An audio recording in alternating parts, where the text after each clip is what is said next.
In this video, we will look at a few questions from our worksheet on centripetal force. So we will begin by looking at question 2. Now question 2 says, a particle of mass 0.2 kilograms moves in a circular path with an angular velocity of 5 radians per second under the action of a centripetal force of 4 newtons. What is the radius of the path? So we'll begin by writing down the information that we have. Now the first piece of information are given, so we're looking at question 2. The first piece of information that we're given is the particle's mass. So the mass m is equal to 0.2 kg. And we're told it moves in a circular path with an angular velocity of 5 radians per second. So therefore omega is equal to 5 radians per second. We're also given the centripetal force. So it moves under the action of a centripetal force of 4 newtons. So let this be F subscript C, and Fc is equal to 4 newtons. And we're asked what is the radius of the path. So we want to find the radius r, right? So what of course we will do is to write down the equation which relates these quantities, and then of course we will solve for the radius r. So we have the centripetal force Fc is equal to m omega squared r. And therefore we can do is basically make r the subject, then substitute the values that we have and find r. Or we could actually substitute the values first and then solve for r. But of course I'll make r the subject and then substitute the values that we have to find the value of r. So therefore this means that r is equal to centripetal force Fc divided by m omega squared. And so this gives us that r is equal to 4. I'll just leave off the units. So r is equal to 4 newtons divided by 0.2 kilograms times 5 squared. Now 5 squared, that is 25. 25 times 0.2, that gives us 5.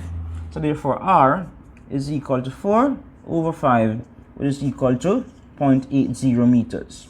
So the radius of the circular path would be 0.80 meters. Now let's look at question 3.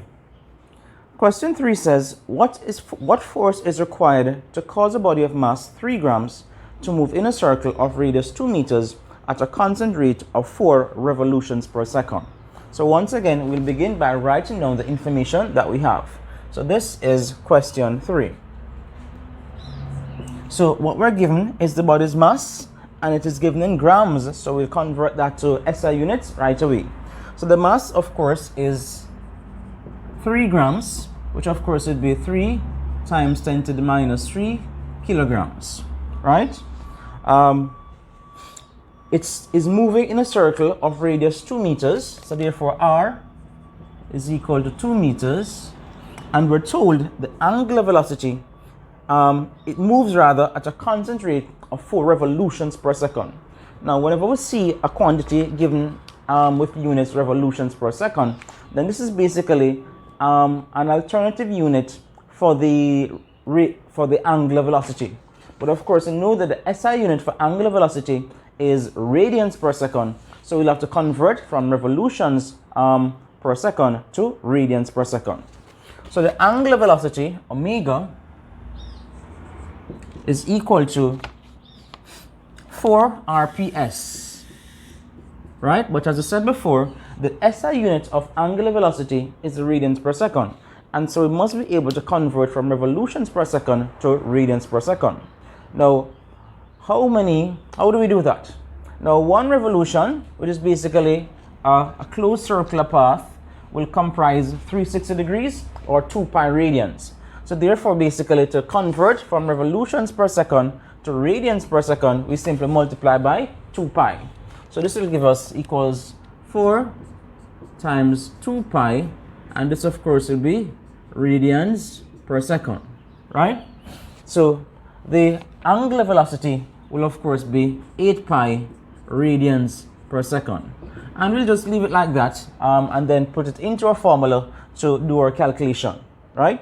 So they ask us for the force, and so we want to find the centripetal force Fc, and so the equation basically becomes Fc is equal to m omega squared r, right? And so we get that Fc is equal to 3 times 10 to the minus 3 kilograms times omega, which is 8 pi, that is going to be squared. And then, of course, we multiply that by the radius r, which is 2 meters. And that should give us a value of 3.8 newtons. So the centripetal force needed to make a body of mass 3 grams move in a circular path of radius 2 meter with an angular velocity of 4 revolutions per second or 8 pi radians per second would be 3.8 newtons.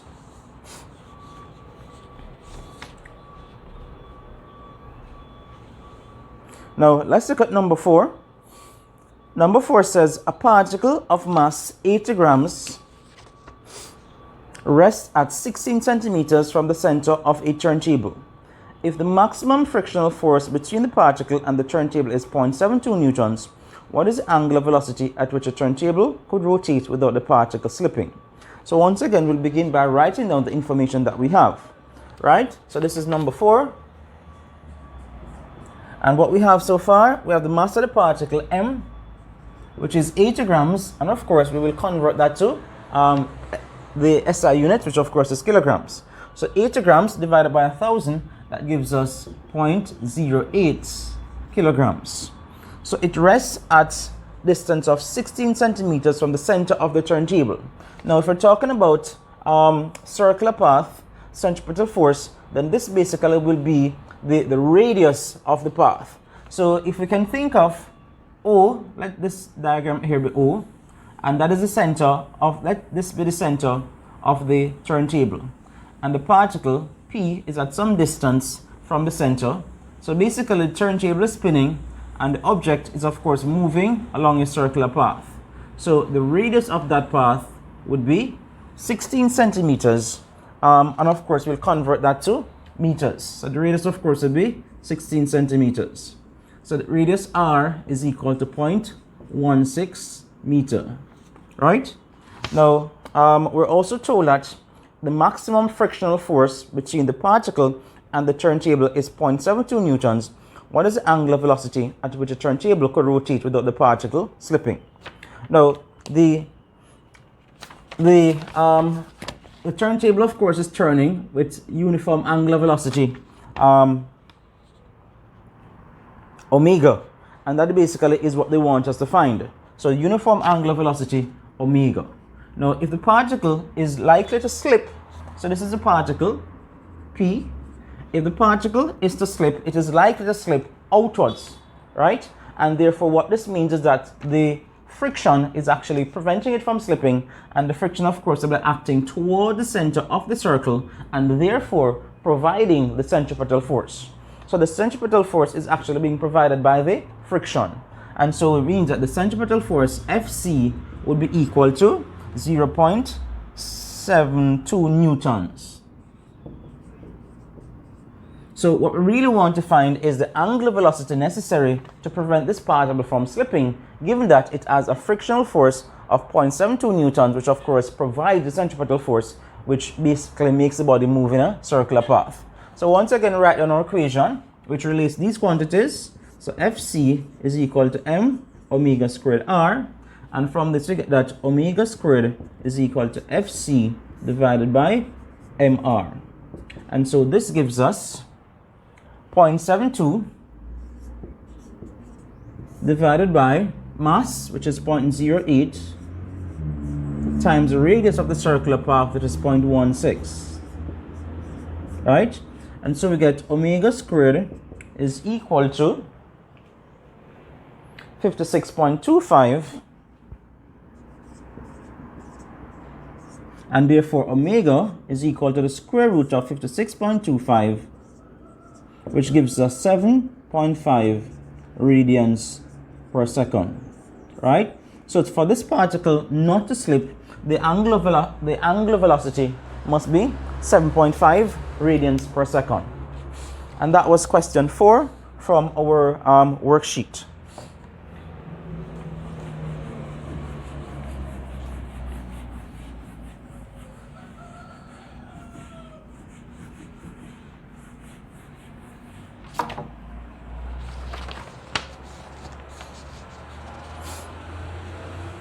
Now let's look at number 5. Number 5 says an aeroplane loops the loop in a vertical circle of radius 200 meters with a speed of 40 meters per second. The pilot's mass is 80 kilograms. What is the tension in the strap holding him into the seat when he's at the top of the loop? So this is an example of a body moving in a vertical circle. And so basically we'll have to consider the forces acting on the body when it's at a particular position in the circle, in this case the top of the circle, and you'll have to basically formulate the expression which gives the centripetal force and use that to find the tension in the strap holding the pilot into place. So of course I will try my best to represent the situation on a simple diagram, right? So we're talking about a body moving in a circular path. Let me try to represent the situation here. So let this be the pilot's seat, and of course the pilot will be in his seat, right? That is the top of a circle, right? Now this is moving obviously in a vertical circle. So while at the top of the circle, then this is the circle of let O be the center of the circle, and we're told that the radius, are we given the radius of the circle? Yes, the radius of the circle is 200 meters. So the radius of the circle is 200 meters. Right, now at the top of the circle, there is going to be a strap holding the pilot into place. I'll try my best to represent that strap, right? Something like that. So let that be the strap. So what we'll have to do basically is to, let me see what we have here now. So we're given that the linear speed is equal to 40 meters per second. So the body is moving obviously in a circular path, and the linear velocity, which is tangential to the circular path, v, is equal to 40 meters per second, right? Now what we need to do is to basically consider the forcing acting on the pilot at the top of the circle. So obviously we have the pilot weight mg, which always acts vertically downwards, right? So the weight mg is acting vertically downwards. Now the weight basically will be pulling on the strap, and therefore the tension in the strap will act in the opposite direction to prevent being stretched. And so the tension will actually be acting to the top of the circle. So this is the tension T, right? So because the weight is acting vertically downwards, pulling down on the strap, the tension in the strap will of course attempt to prevent itself from being stretched, and therefore the tension will act in the opposite direction, right? So we know that basically it is a resultant of these two forces which will actually provide the centripetal force, right? So we know that something would be providing the centripetal force, mv squared over r. But what relationship between these two? Now we know that basically by its very name, the centripetal force will always act toward the center of the circular path, and this basically provides an acceleration toward the center of the circular path.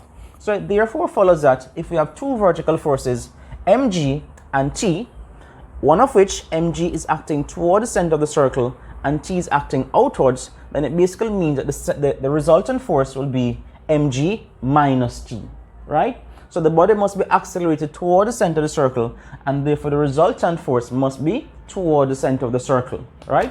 So therefore the resultant force is mg, which acts toward the center of the circle, minus the tension, which acts away. So therefore we have mg minus the tension is equal to mv squared over r. And the aim, of course, is to basically calculate the tension in the strap.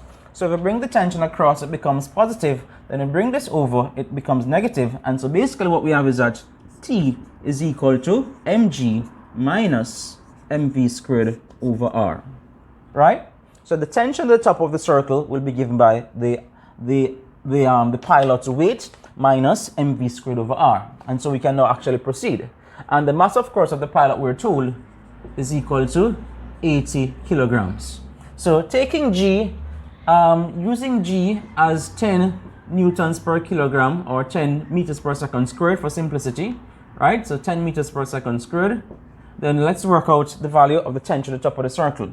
So T is equal to 80 times 10 minus 80 times V squared, which is 40 squared, divided by the radius, which is 200. So this gives us T is equal to 800 minus 1600 divided by 200, that's 864. So this is 800 minus 640, and therefore this gives us that T is equal to 160 newtons. So therefore the tension in the strap at the top of the circle would be 160 newtons. Right? So that was question 5. Now let's examine question 6. Now question 6 is somewhat related, but in this case we're dealing with a bucket of water which is basically being whirled in a vertical circle, and we want to look at the conditions necessary for the bucket to retain the water, or for the water not to fall from the bucket, right? So once again, we're talking about motion in a vertical circle, but in this particular case, we're talking about a bucket of water being swung in a vertical circle, and we're going to be asked to calculate the minimum speed required for the water to remain in the bucket. So the question reads, a bucket of water is swung in a vertical circle of radius r in such a way that the bucket is upside down when it is at the top of the circle. What is the minimum speed that the bucket may have at this point if the water is to remain in it? So once again, we'll try to represent the situation on a diagram, and we'll try to show the forces acting on the bucket, the necessary forces acting, and of course we will continue our situation from there, right? Now, what I'll do is I'll just modify this diagram here to represent the situation that we have to deal with right now, right? So let's just modify this diagram.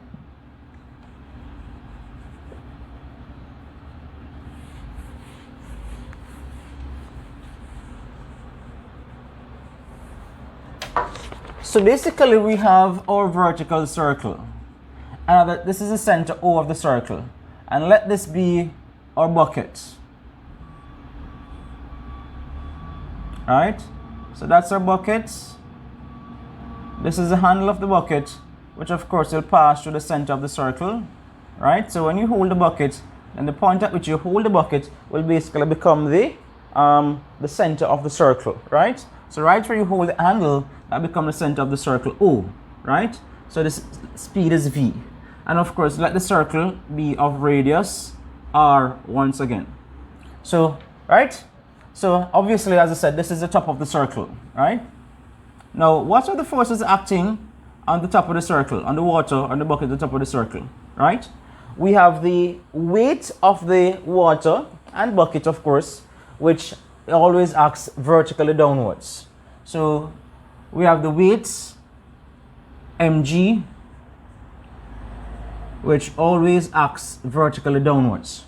Now, because the water is in contact with the bottom of the bucket, there will also be a reaction force, or a normal reaction force R, exerted by the bottom of the bucket onto the water, and this is basically as a direct result of Newton's third law of motion.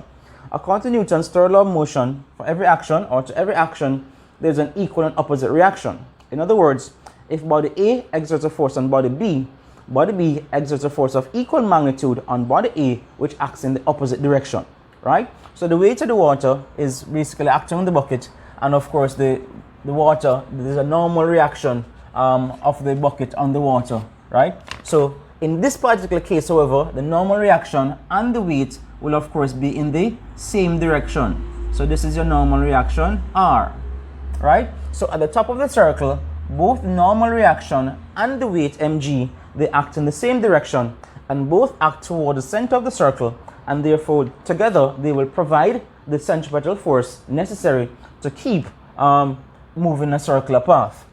So the resultant force, of course, is given by R plus mg, and this of course provides the centripetal force. So R plus mg is equal to mv squared over r, and basically we make R the subject, so we bring the mg across, and so we say that R is equal to mv squared over r minus mg.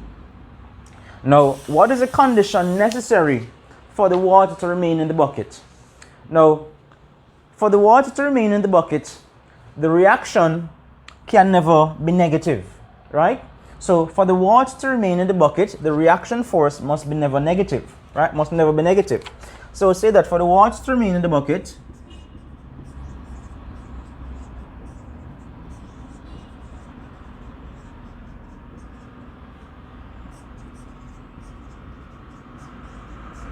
the reaction R must be greater than or equal to 0, right? So R is equal to mv squared over R minus mg. Now, if the amount of water obviously in the bucket is fixed, its mass and hence its weight is fixed. So while you're rotating the bucket, provided obviously that no water is falling from the bucket, then the mass of the water and hence the weight will be fixed. The radius of the circular path, of course, you can also assume to be fixed. So basically what would be varying throughout your motion is the velocity of the bucket. And what basically this means is that there will be a required velocity in order to keep the water in the bucket. And this is basically what we're trying to find, the minimum velocity necessary to keep the water in the bucket. So say for the water to remain in the bucket, the reaction R must be greater than or equal to 0. So therefore this means that mv squared over R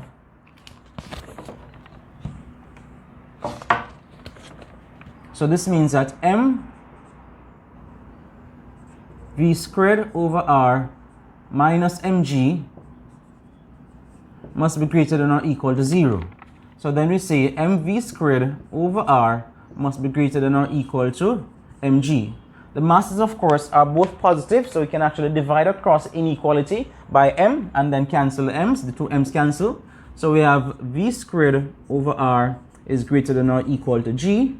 V squared is greater than or equal to Rg, and therefore V is greater than or equal to the square root of Rg, right?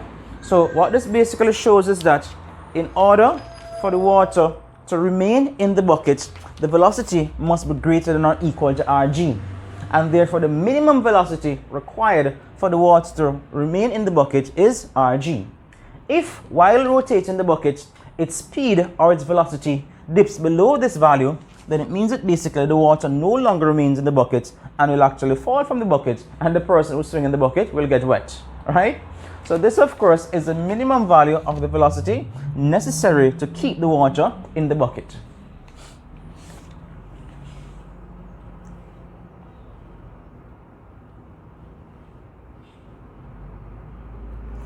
All right, so that was number 6. Now let's look at number 7 from our tutorial sheet. Let's look at number 7. All right, number 7.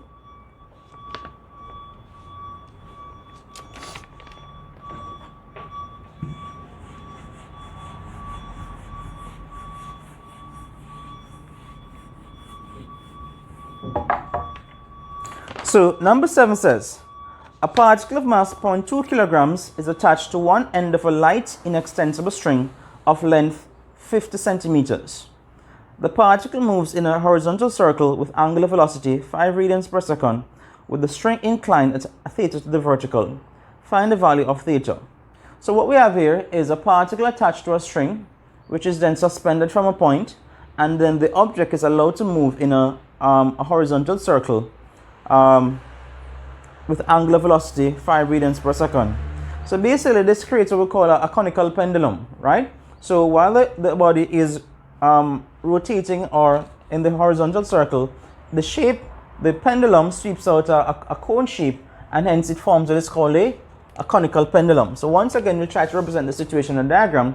So let's write down the information that we have first, right? So the particle of mass 0.2 kilograms. So 7. So the mass is equal to 0.2 kg, light and extensible string. So the length of the string L is equal to 50 centimeters. We'll convert that one time to give 0.50 meters, right? The particle moves in a horizontal circle with an angular velocity omega is equal to 5 radians per second. And we want us to find the angle theta to which a particle is inclined to the vertical, or the string is inclined to the vertical. So as I said, we'll represent the situation on the diagram and we'll then proceed. So let this basically be the point from which the string is going to be suspended, right? And so the string is going to be suspended. So let this be the vertical. String is going to be suspended at some angle, theta, to the vertical. This is a particle right here. So this angle is theta, right? Now, this is a particle, so let me just shade it. And let this basically be the center of the circular path. So let's be the center of the circular path O. So there is obviously going to be a horizontal circle being swept out.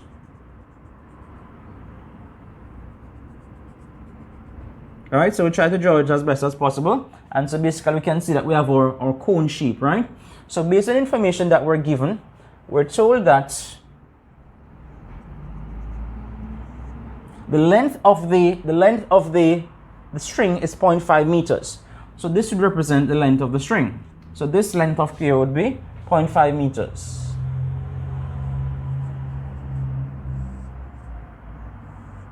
Right?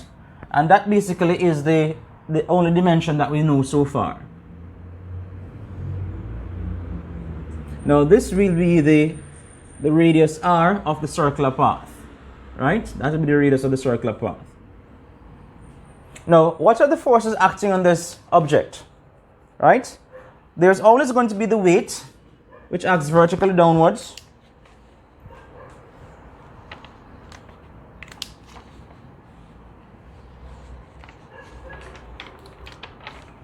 So there's always going to be the weight, mg. This is not working out. So there's always going to be the weight, mg, which acts vertically downwards. Now the object is suspended from a string, and therefore there's going to be tension in the string, which acts towards the point of suspension. So therefore it's going to be tension T. Alright, I'll just remove the length here because we don't really need it in this particular triangle. So there's going to be the tension T. Now the tension T is acting at an angle theta to the vertical, and so therefore what we can do is to resolve the tension into its components, right? So this is a vertical, this will also be the vertical. Now the tension T will have two components. It will have a horizontal component acting toward the center of the circle and a vertical component acting upwards. So if this angle is theta, then this angle will also be theta by virtue of alternate or z angles. And therefore this component, the vertical component, which runs with the angle, will be T cos theta. Right? And then now, so this of course is a radius r. Let's just write that there. And there'll be a horizontal component of the tension acting towards the center of the circle. And therefore this component of course will be T sine theta. So based on that information now we can basically write two equations for the horizontal direction and also for the vertical direction. And we'll see how we need to use, if we need to use either of those two equations, right? So horizontally,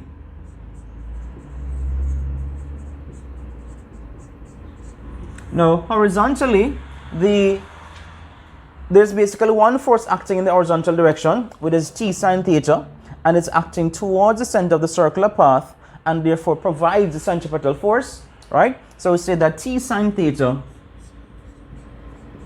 is equal to m omega squared r. And we'll of course call that equation 1, right? So in this case we're given the angular velocity, and so we use this version of the expression to represent the centripetal force, m omega squared r, as opposed to mv squared over r. Now vertically,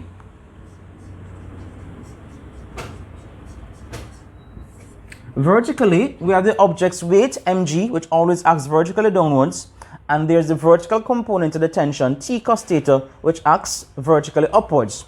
Now because the object is moving horizontally, then it basically means that there is no vertical motion, and we can say that the vertical forces are in equilibrium, right? So these vertical forces are in equilibrium, and therefore T cos theta minus mg would be equal to 0, or we can say that, let's just write it down. So T cos theta minus mg equals 0, which would therefore mean that T cos theta is equal to mg. And we can call that equation 2. So we generally have those two equations or two similar equations whenever we're dealing with a situation like this. Now we're given the length of the string, right? So we can actually see how we can actually incorporate that into our calculations.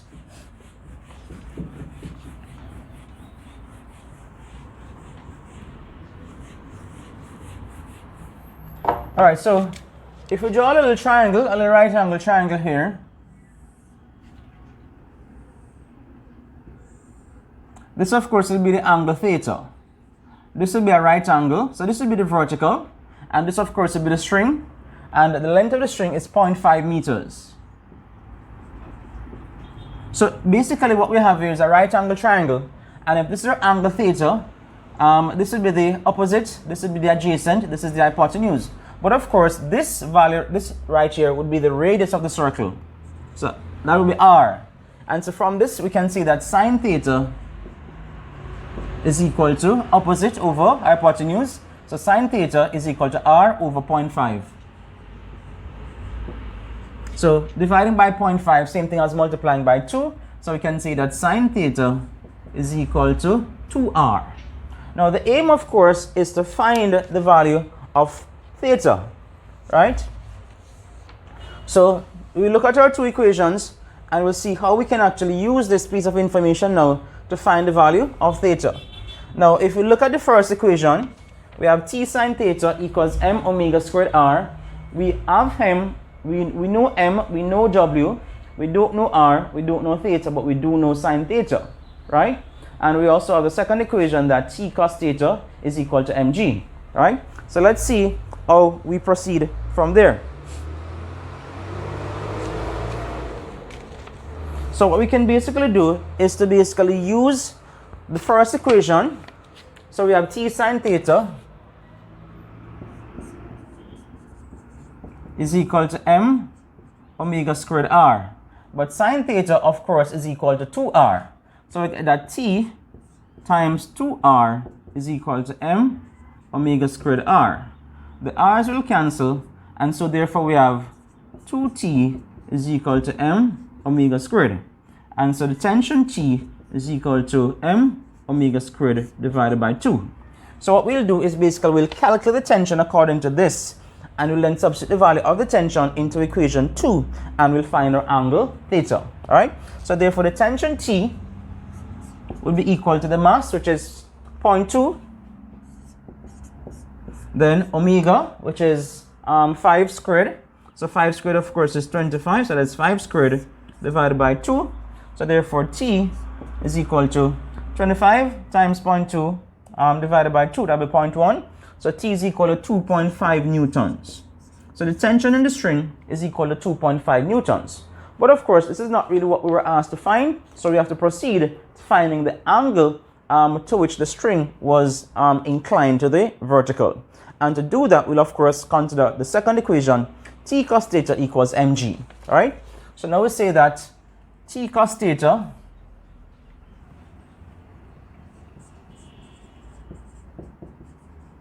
equals mg, which of course would mean that cos theta is equal to mg over the tension T. And so we get that cos theta is equal to m, which is 0.2, and we're using g as 10 for simplicity and ease of calculation, and this is all over 2.5.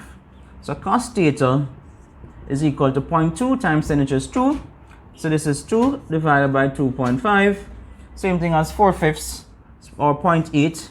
Cos theta is equal to 0.8, and therefore theta is equal to the cos inverse of 0.8. And so theta is equal to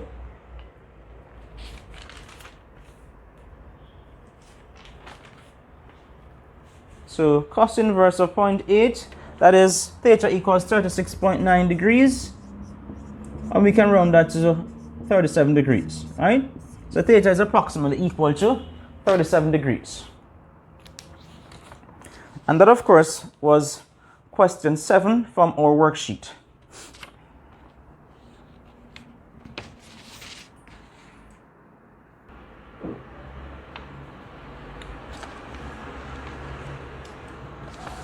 All right, so that was number 7 from our worksheet. And let's continue.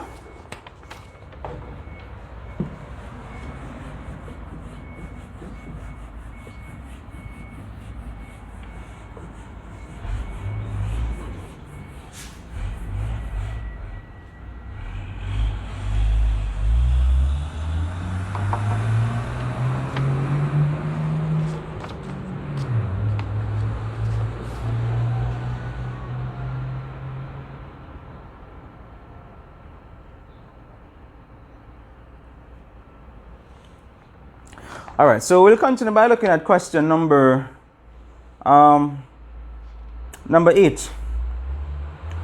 Number 8 says, a particle is attached by means of a light inextensible string to a point 0.40 meters above a smooth horizontal table. Now, those words usually have significance. String is said to be light, of course, and so therefore, in considering the mass attached to it, the mass of the string obviously will be insignificant compared to that, right? So therefore, when we consider the mass or the weight here, that is just the weight of the object attached to the string. So the string basically makes no contribution to the vertical force, right? Now, it is inextensible, and that basically means that the tension in the string will be constant, right? If the string is allowed to stretch, then of course its tension will not be constant. The tension will actually vary. So for instance, in the case of an elastic band, which is very stretchy, then the amount by which it stretches will of course determine the tension in it. And so therefore, in this case, when it's said to be inextensible, then that basically means that the tension is assumed to be constant, right? So a particle rather, is attached by means of a light inextensible string to a point 0.4 meters above a smooth horizontal table. The particle moves on the table in a circle of radius 0.3 meters at angular velocity omega. Find the reaction of the particle in terms of omega. Hence, find the maximum angular velocity for which a particle can remain on the table. So since we previously looked at a question in which an object was moving basically in a horizontal circle being suspended from a point, we'll just modify this diagram to represent the current situation, right?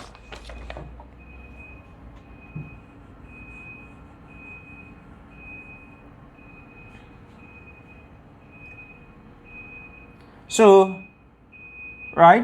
yes, some of this information here will still apply. So let me see now, what do I take off? So all right, so let me take off the vertical equation. Vertically, we're gonna have something else.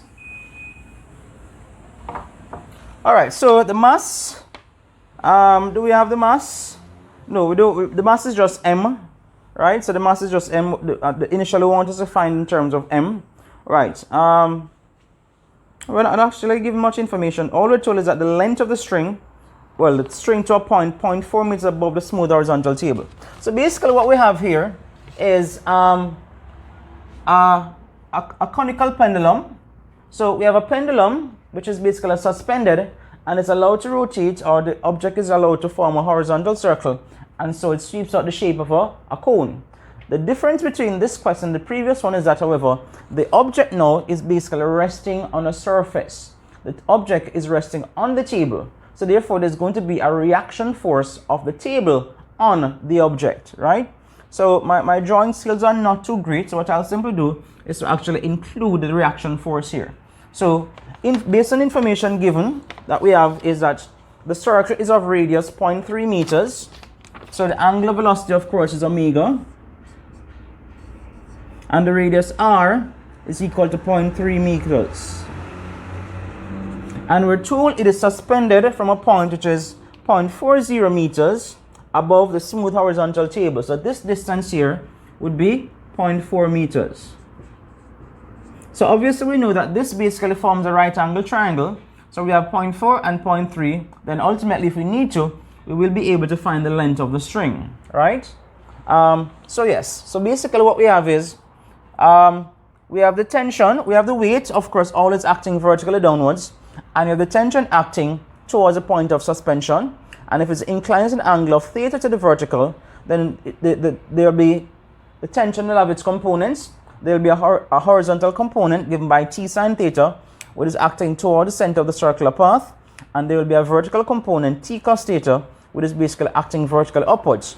Now, as mentioned before, in this particular case, the object is actually resting on the table, and so therefore there's going to be an additional vertically upwards force, and this will be the normal reaction R.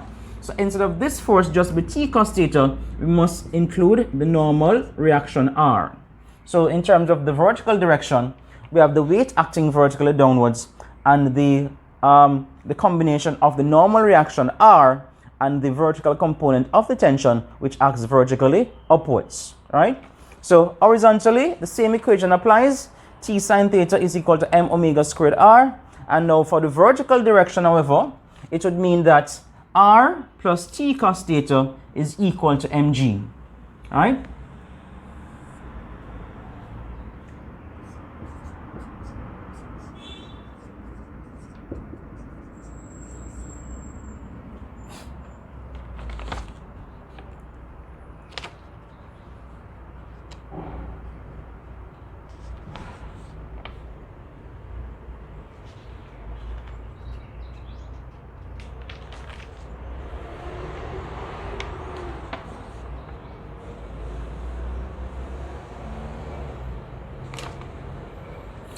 All right, so let's examine the two directions based on information that we have.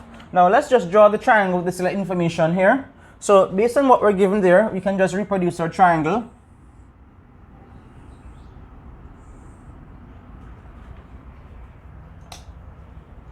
So again, this is the vertical, and let this be the angle theta. The string is suspended from makes the vertical. We know that this is 0.4 meters. This would be 0.30 meters.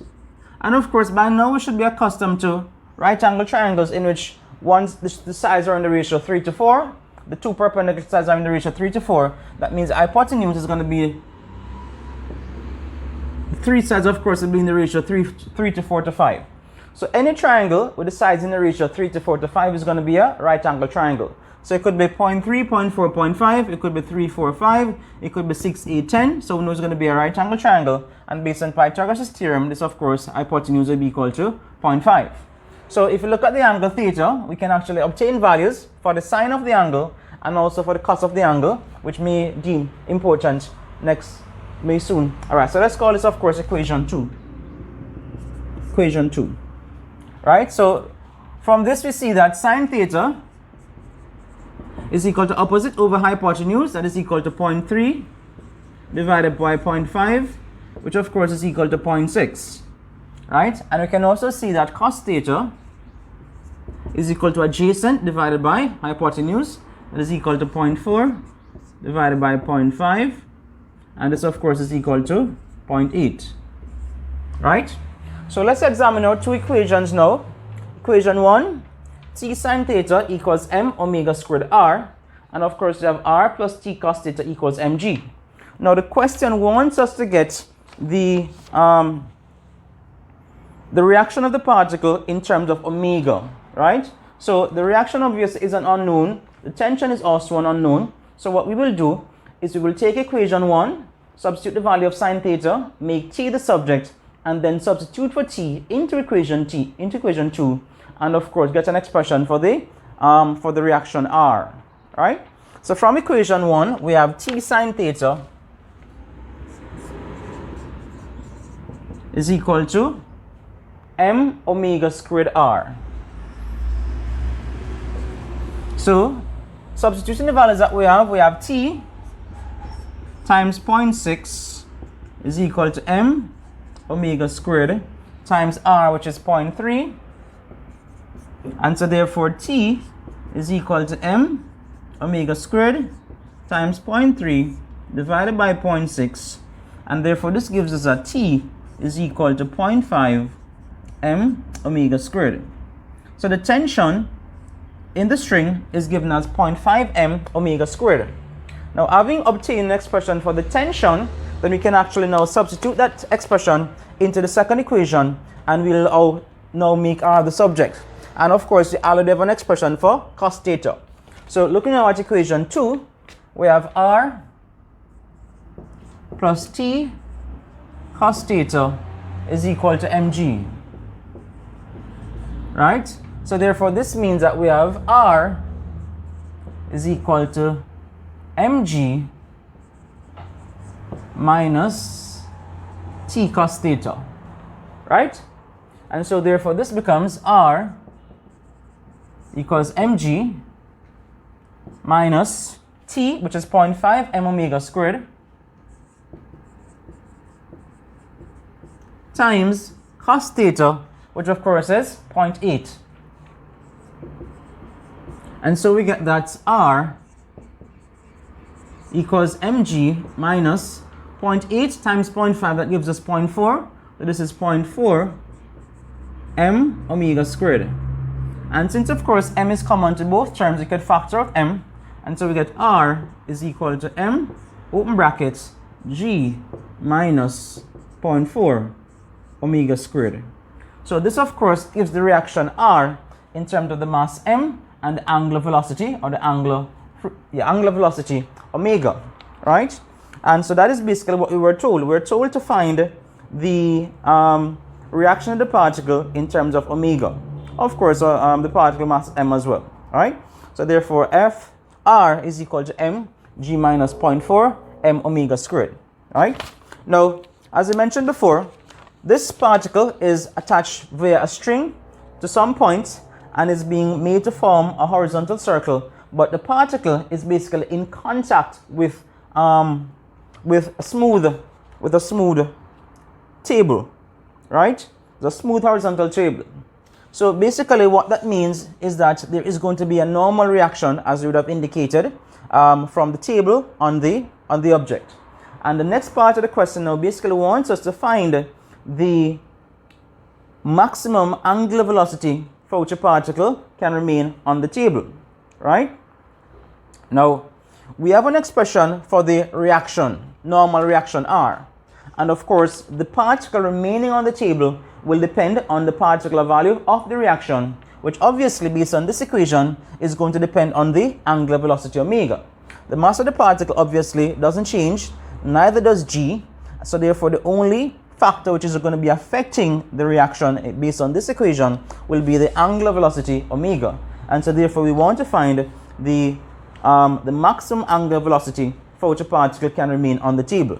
So we're going to say that for the particle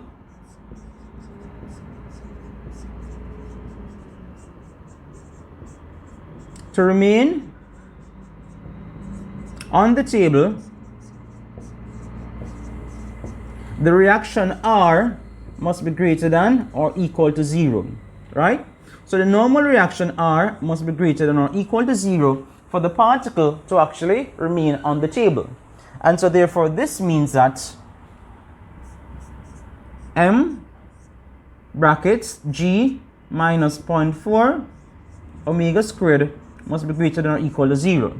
Dividing through both sides by m is positive, so it doesn't affect our inequality direction. So therefore means that g minus 0.4 omega squared is greater than or equal to 0. We bring this over here, then this becomes g is greater than or equal to 0.4 omega squared. Writing it in the reverse order, since we're interested in omega, we can see that 0.4 omega squared is less than or equal to g. And then now basically if we divide both sides by 0.4, so continuing over here, we get that omega squared is less than or equal to the g divided by 0.4. Now taking g as 10 and omega, so we're taking g as 10 rather, then this would be equal to 10 divided by 0.4, and that gives us omega squared is less than or equal to, that's what, 25. And therefore omega is less than or equal to 5 radians per second. Now the question actually asks us for the maximum value of omega. So based on this equation and maximum angular velocity, so based on this relationship, we see that omega must be less than or equal to 5 radians per second. So it can be equal to 5 or less, but it cannot be greater. And therefore this is the maximum value of the angular velocity that will allow the particle to remain on the table.